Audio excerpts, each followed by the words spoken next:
everyone. Welcome to our Talkies, the Anjana Kumar show. I have a superwoman sitting here with me. Her name is Sandi Saksena. She is a financial consultant on personal financial independence and planning. That's right. How interesting is that profile? Oh my gosh. I'm so curious. Firstly, Sandi, for me, I think when I spoke to you, the vibes that I got was so positive.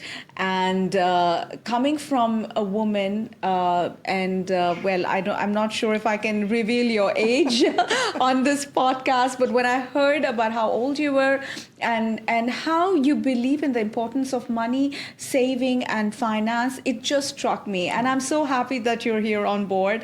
And truly, I think our listeners are going to benefit so much from this.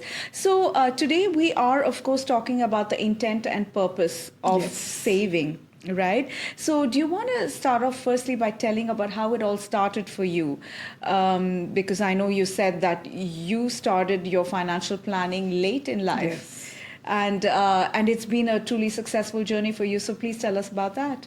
All right. Thank you very much for having me on the show. And I'm always so happy that I can actually share experiences, share information, because when we share something, I'm sure we are able to inspire others, or should we say encourage others, especially women, to take a more positive and a more active role in their personal financial planning. Yes. Right? So true. So I always say that experience is your best teacher. And when we were talking about age and qualifications and graduation degrees and all, yes, I do have that. But I think I can safely say that I have an MBA in life. Wow, how lovely. Why not PhD? I'm sure that's coming soon. Yes. I think because for all of us, there's no end to learning. Absolutely. And if we are open-minded and we are ready to learn something new and also to unlearn something that hasn't served us in the past, I think that would be the best attitude to have. Absolutely. I couldn't agree more. It is so important. And do you think it's harder for women to do it? Yes. I mean, I hate to say this, and I don't think there should be a difference between how a man thinks about money and how a woman thinks about money. But I think women, just by nature, they're doing so much, right? They become mothers.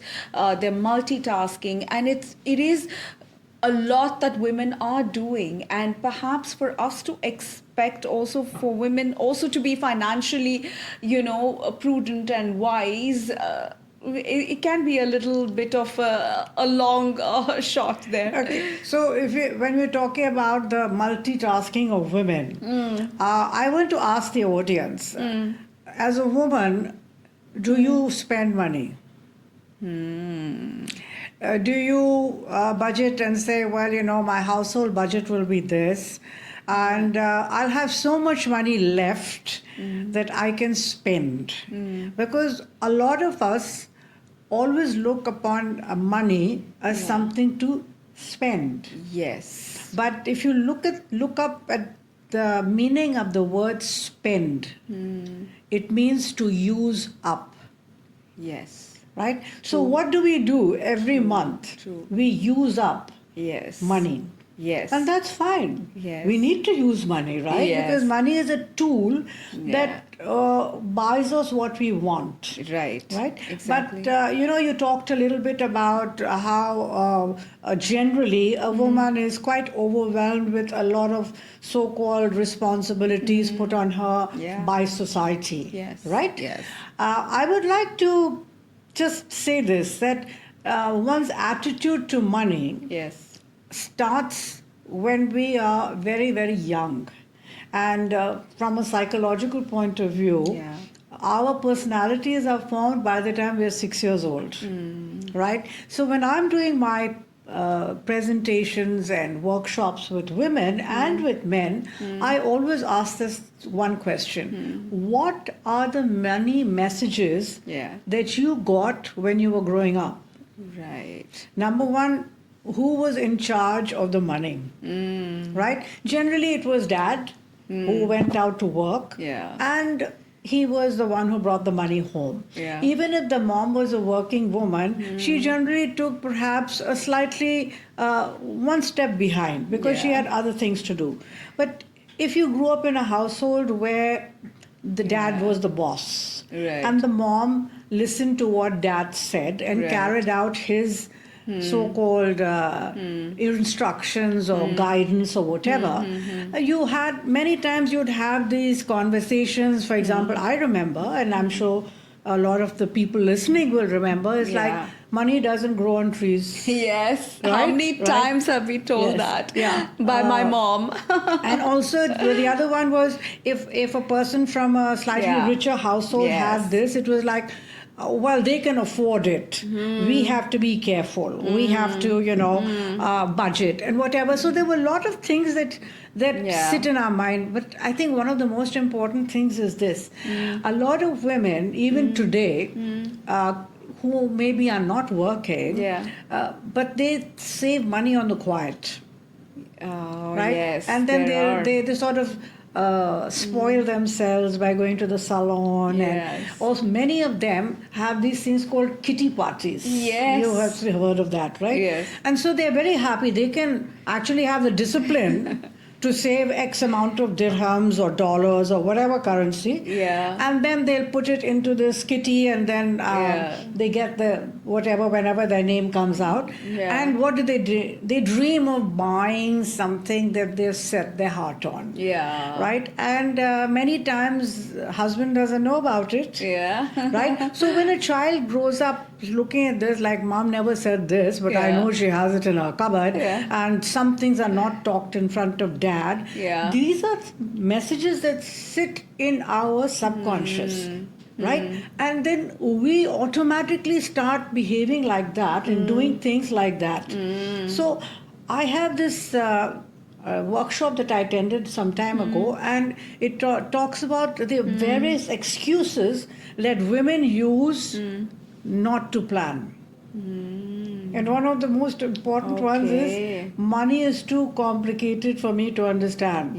But it's not too complicated to spend. Correct? Wow, very interesting. Huh? The other one is if I take risks, I'll lose all my money. Yes, these are myths. And the other one, of course, which is very, very common, somebody else, usually a male figure, should be looking after this for me. That's true. And the one that is very popular, I'm going to wait for that knight in shining armor to come and whisk me off my feet, and I will live happily ever after, never having to worry.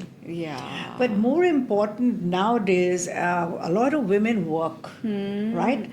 They work in the corporate sector, private sector, government, wherever. And sometimes they accept whatever's given to them as an raise, an appraisal, or whatever.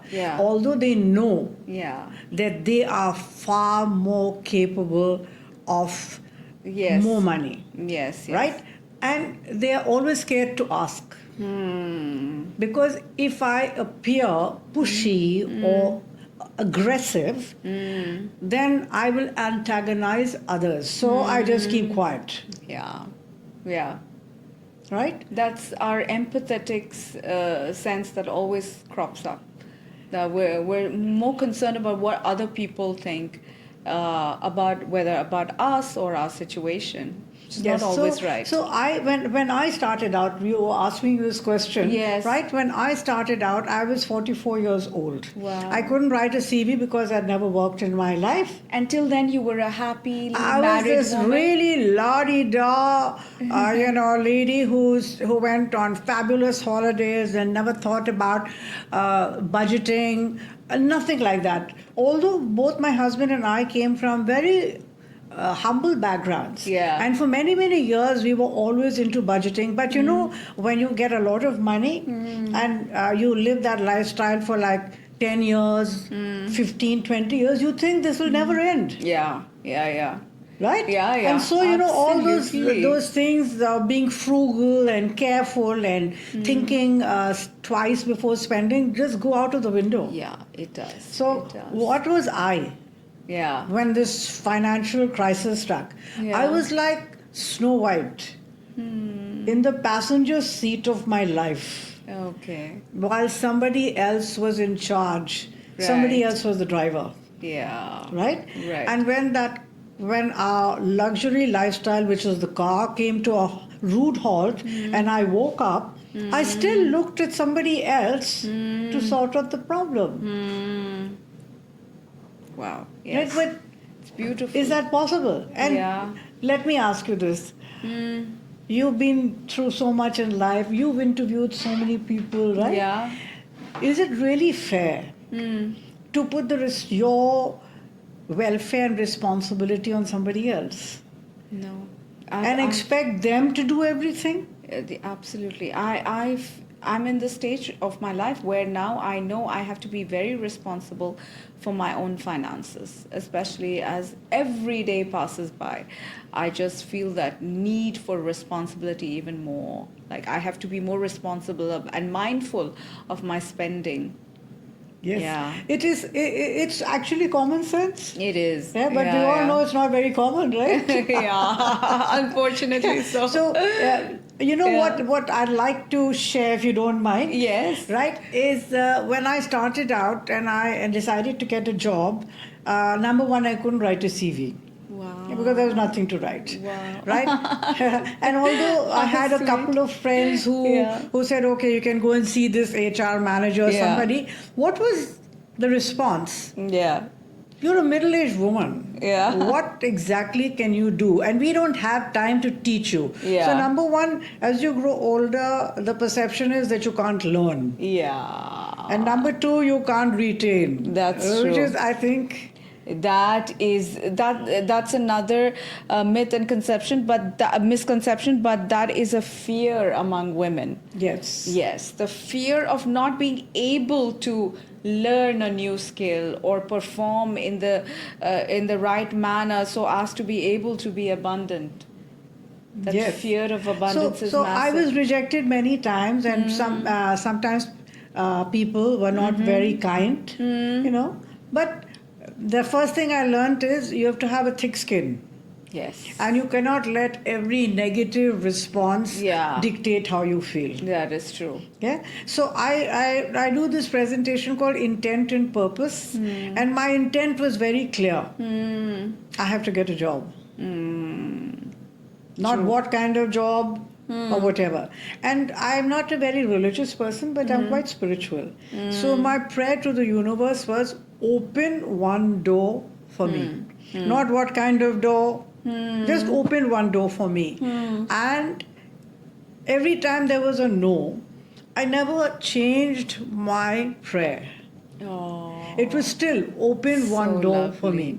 So lovely. And the door opened. Wow. And see how the universe works. Yeah. I was looking through the newspapers, not much hope, and then in a dark, border, there was this little announcement, like it said, if you think you're a people's person and you think you have good communication skills, no experience required, training provided. Oh my gosh. And I thought to myself, oh my God, that's for me. That is. Is it weird? Is it eerie or what? I don't know. But it was there. Oh my gosh. And to cut a long story short, I went for that, what I thought was an interview, but then I kept thinking, is this more like a seminar on financial planning? What is it? But there were 65 people in the room.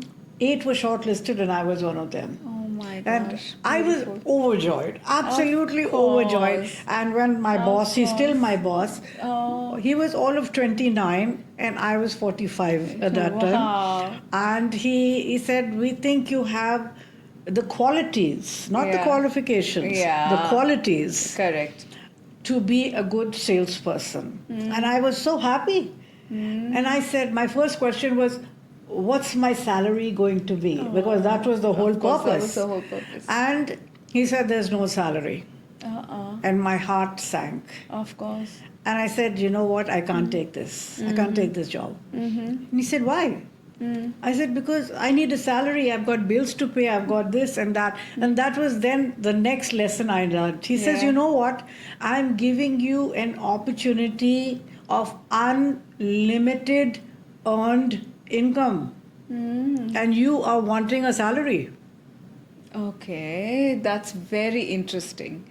See, Think about it. Think about it. Honestly, it's beautiful, but also when we come from a mindset of a regular salary, you think that, oh my God, will it work?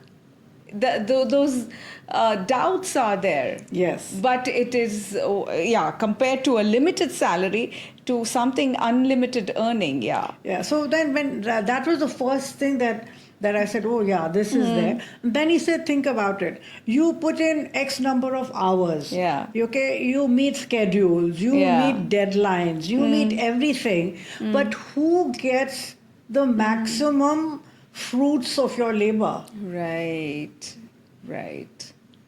He said, wouldn't you like to decide how much you are worth? Yeah. How much you can earn? Right. And why don't you set a goal that, yes, if I have these expenses, I need to earn so much. And then you go out and you earn it. And I thought, wow. Okay. This is amazing, because nobody had ever said anything like that to me. Right. And you took it. You took that. Beggars can't be choosers, darling. Yes, of course I took it. And I have to say this, it has been the most fulfilling journey that I have had. Wow. And so we're talking about 30 plus years from that journey to now? Yes. So it was, and see how the universe gives you a kick in the butt. What job was it?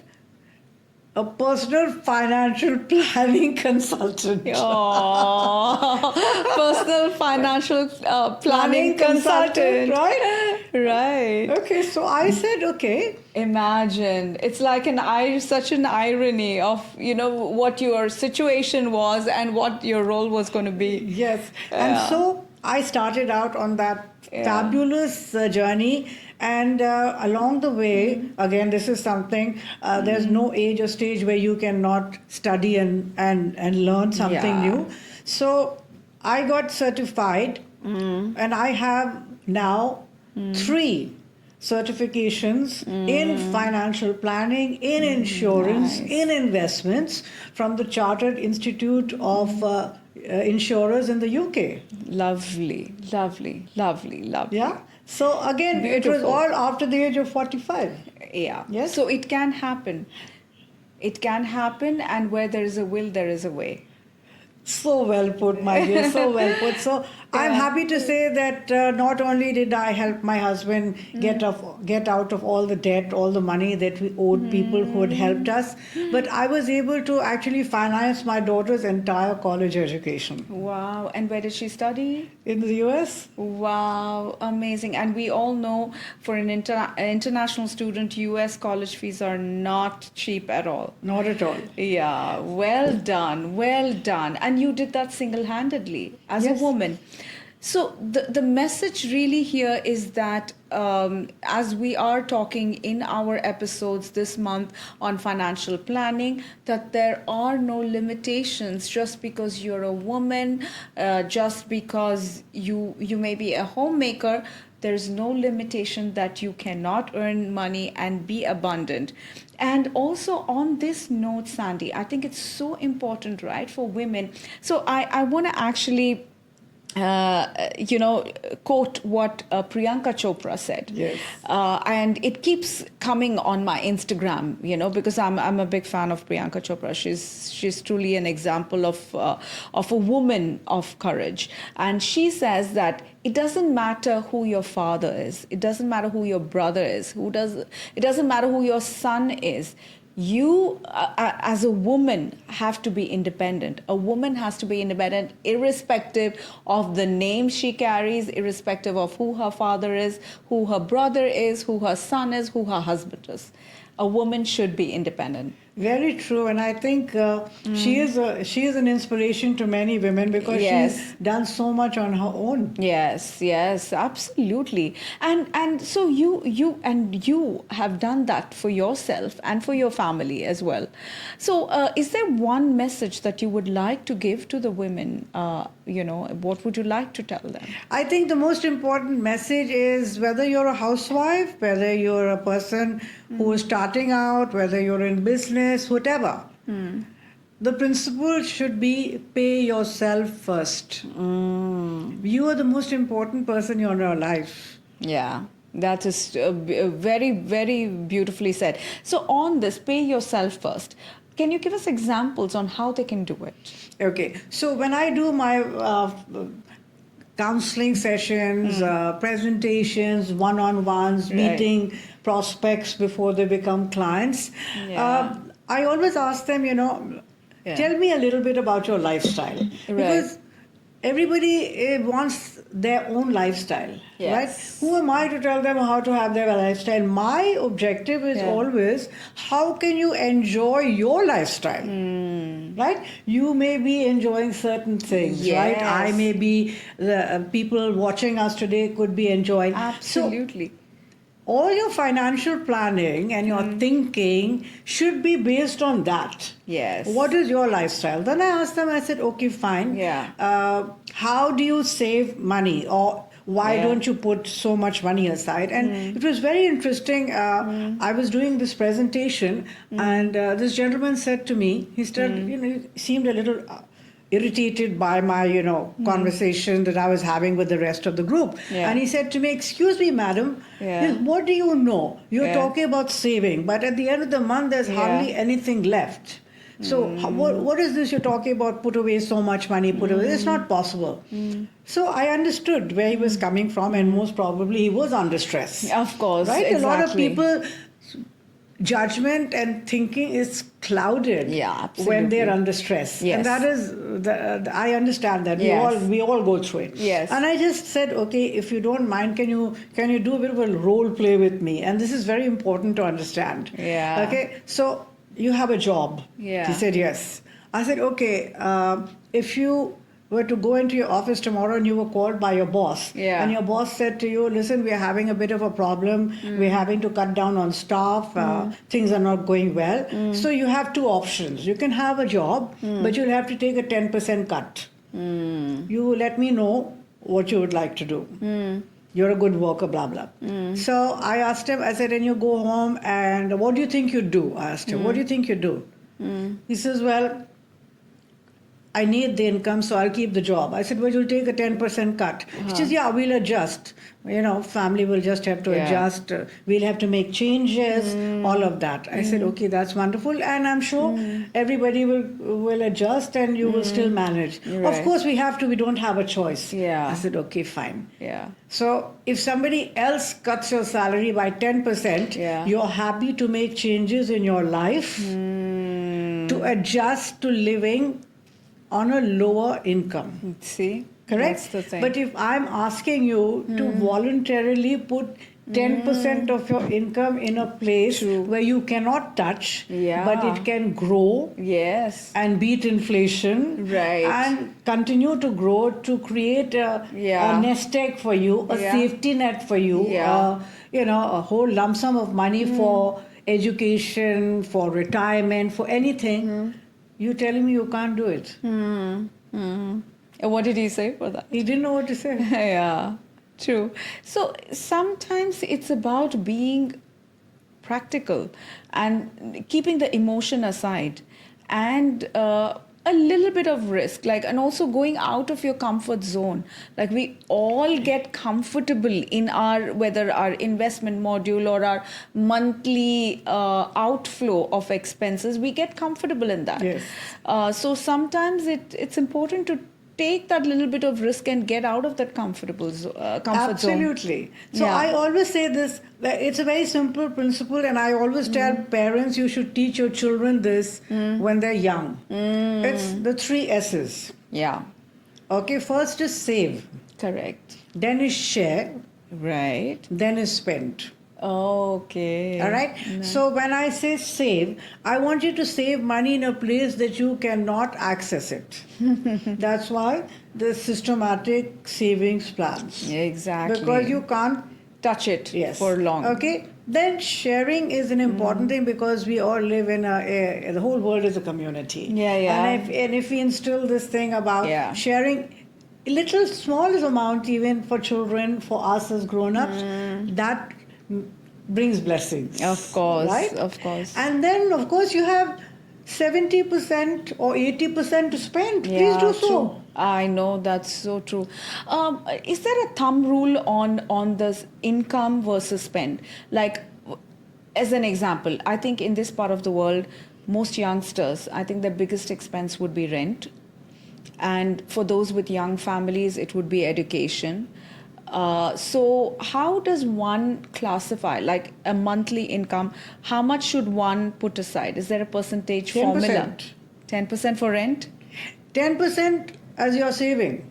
10% for the saving, yes. Okay? Yeah. Because when you taken that away, you have 90%. Just like if you were to take the cut in your salary, you still adjust, you still stay in the same house, maybe you'll adjust your spending, maybe the children or yourself or your spouse or whoever, maybe you're a single person, you will rethink your spending. Like, do I go to the mall and spend so much every week on coffee and a snack or something, or can I maybe not do that?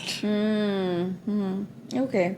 So 10% on saving. Yes. And it's the 10% rule. But for example, you want to give 5% towards your community service. Yeah. Right? Yeah. And then you spend the rest. Right. You still have 85%. A lot to spend. Exactly.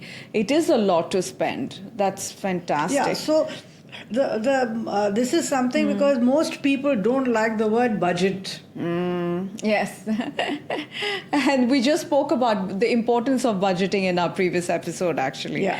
Which is so important. I think it's critical. But we don't do it. Yes. And I always say to this, who's more important? Are you as the individual more important? Or is the company which is made up of so many people who doesn't really care about you? Who's more important? Yeah. Absolutely. No, very well said, Sandy. So I think it's a wrap. I think we covered a lot of important things. So I think what Sandy's message clearly was, I mean, she is an example herself of a woman who actually, came out from a financially distressed situation to being a successful woman, and she's also a consultant for financial planning and independence. So, and that has obviously given her a steady stream of income, and that's helped her support her family, and also you're also sharing to the community and a lot more. And that is truly inspiring. And I think every woman should take this as an example. And also, I think it, as Priyanka Chopra as well said, it doesn't matter who you are related to, like who the man in your life is. You as a woman should be financially independent. Even as a homemaker, you can do things which can earn a revenue for you. And I think the UAE laws, like especially in Dubai, the government laws are so accommodating. I mean, they have so many easy regulations for women to be able to have a license and have a small business of their own, and have a revenue stream going for themselves. So please do that. We are continuing on our journey of financial planning in September, so more episodes are coming up on this topic. For now, it's a wrap. We have one more episode with Sandy, so do stay tuned to that. For now, it's a wrap. Thank you so much, Sandy, once again, and see you again for our next episode. And thank you all very much. It's a wrap from me, Anjana Kumar.